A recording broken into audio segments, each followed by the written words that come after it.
Naging makulor ang pagsabat kan mga Bakakayano sa pilgrim image ni Santo Niño de Cebu kasabagong aga sa Santa Rosa de Lima Parish Church sa Bakakay, Albay. Saro sa mga amay na nag-abang iyo si Nanay Corazon na 30 taon ng deboto kan nasabing santo. Istorya niya, kadakol ng biyaya ni pigtao sa iya ni Santo Niño. Kaya daing niyo pwedeng palampason ang pagkakataon na inian mahiling nin personal asin makapagpasalamat.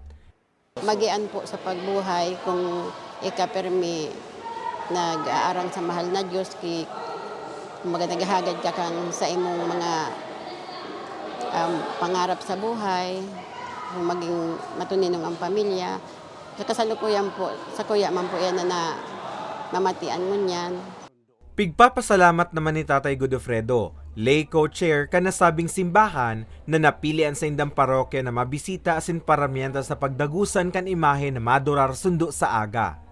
So dakulaon na pasasalamat mi na nagdigdio si Santo Niño sa satuyang parokya, sa parokya ng Santa Rosa de Lima, asin namatian mi ang kagianan kan samuyang buot, lalong-lalo na digdio po sa samuyang parokya, nakadakol po digdio ang devotees kan Santo Niño.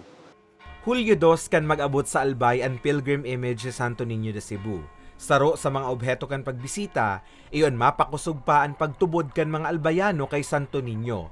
Urog na ngunya na may pigkakaatubang na kalamidad ang probinsya, darakan pag-aalboroto kan Bulkan Mayon. Siring man na maipabisto pa ining imahe sa mga taga-Albay. Sigun sa presidente kan Cofradia del Santo Niño de Cebu, Diocese kan Legazpi, Naga asin Sursugon ang nakatalaan panindang bisitahon.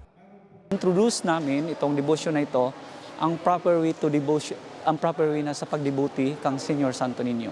At saka nagbigay din kami ng kaunting catechesis about the image of Senior Santo Niño. Kasi sa ngayon, ang daming klaseng Santo Niño.